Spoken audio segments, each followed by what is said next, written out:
Bonjour, que la paix soit sur vous. Celui qui va réfuter avec plus d'un siècle d'avance les propos de Robert Ménard et la vision d'Éric Zemmour, ce n'est pas le méchant et fourbe sarrasin que je suis, pour reprendre des termes médiévaux, mais c'est un prêtre français vénéré jusqu'à aujourd'hui par les catholiques. D'abord, écoutons les propos honteux de Robert Ménard. Honnêtement, les gens ont tellement changé. Les gens ont changé. Moi, je n'ai jamais vu, quand j'avais 18 ans dans mon quartier, une fille voilée. Il y avait plein, en particulier, d'Algériens et d'Algériennes. On trouvait plutôt les filles plutôt sexy, vous vous rappelez, les beurettes et tout. Attendez, aujourd'hui, elles sont pas sexy, ça c'est le moins compliqué, elles sont voilées.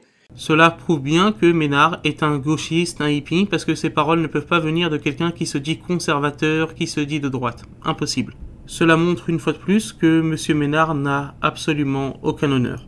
Ces personnes se revendiquent sans cesse des racines chrétiennes de la France, de la grande France, de l'histoire de France. Mais est-ce qu'il y a une comparaison possible entre des racailles hippies gauchistes comme Robert Ménard et par exemple le roi de France Louis XVI, qui lui était connu pour sa pudeur, pour sa chasteté? Est-ce qu'on peut le comparer à Robert Ménard? Et c'est là où on voit le déclin de la France. Et comment les 68 arts ont gagné la guerre culturelle entre conservateurs et gauchistes, c'est lorsque les gens soi-disant de droite ont les mêmes valeurs morales, la même moralité que les gens de mai 68. Les gens comme Ménard, je ne pense pas qu'ils soient en eux-mêmes racistes. Leur problème, c'est pas l'arabe, leur problème, c'est l'islam. Parce que l'arabe, ça leur va bien. Lorsque c'est l'arabe qui n'est pas très religieux, qui l'invite à manger un couscous merguez, avec une fille non voilée qui fait la bise à tout le monde. Ça, cet arabe, ça ne le gêne pas. Ce qui le gêne, c'est la religion. Et en particulier une religion conservatrice, forte, l'islam. Cette vision est partagée par d'autres personnes, même si, ici, on voit une vulgarité vraiment typique à Robert Ménard. Parce que, au-delà, c'est aussi la vision de Zemmour.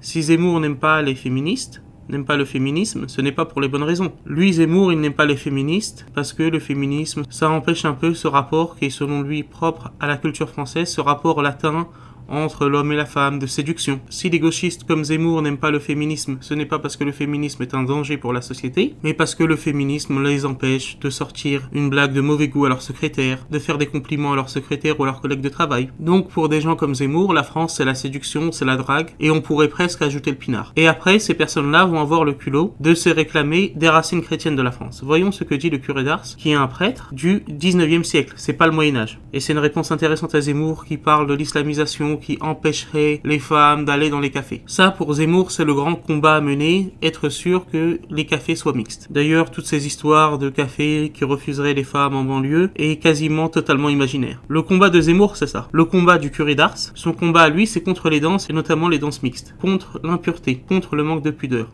Voici ce qu'il dit. Y a-t-il un lieu, un temps, une occasion où se commettent tant de péchés d'impureté que dans les danses ou à la suite des danses? N'est-ce pas là que tous les sens sont portés à la volupté? Si malgré l'éloignement des occasions et le secours de la prière, un chrétien a encore tant de peine pour garder la pureté de son cœur, comment pourra-t-il conserver cette vertu au milieu de tant d'objets capables de la faire succomber? Voyez cette fille mondaine et volage qui, par sa beauté et ses vaines parures, allume dans le cœur de ce jeune homme le feu de la concupiscence. Ne cherche-t-il pas aussi bien l'un que l'autre à se charmer par leurs airs, leurs gestes et leurs autres manières?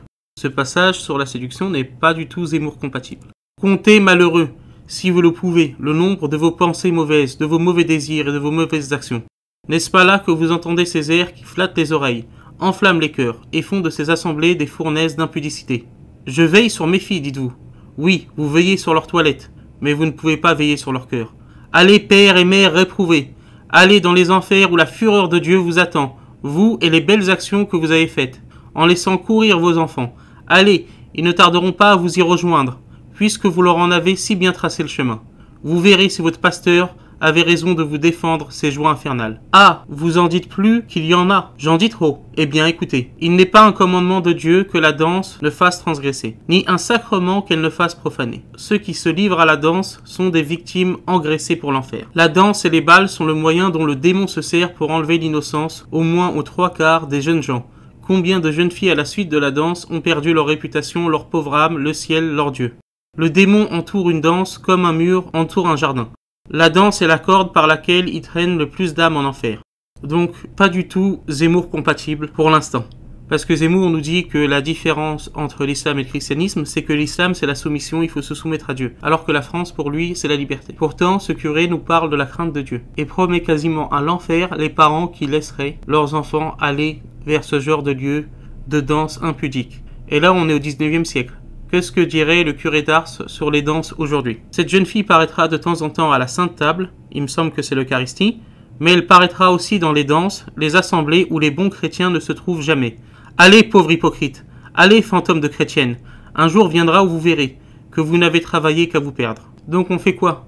Messieurs les grands défenseurs de la France, face au danger islamique, entre guillemets. Les statues du curé d'Ars sont dans beaucoup d'églises en France. C'est un prêtre vénéré jusqu'à aujourd'hui. Je ne parle pas d'un phénomène passé que les chrétiens ont abandonné. Non, le curé d'Ars est lu et respecté en France par les catholiques. Donc on fait quoi? Vous allez faire comme vos frères et sœurs gauchistes, par exemple aux États-Unis, qui veulent déboulonner les statues des pères fondateurs? Vous allez déboulonner la statue du curé d'Ars, car pas assez compatible avec la modernité, pas assez compatible avec votre vision de la laïcité, avec votre vision de la France. Qu'allez-vous faire? Il faut réémigrer le curé d'Ars à titre posthume? En conclusion, je voudrais dire aux Ménard et aux Zemmour que vous faites honte à la France. Vous voulez me réémigrer? Très bien. Vous pensez que nous sommes le problème? Très bien. Imaginons que demain, les millions de musulmans de ce pays quittent la France. Vous, Ménard, et vous, Zemmour, vous représenterez toujours la honte de ce pays.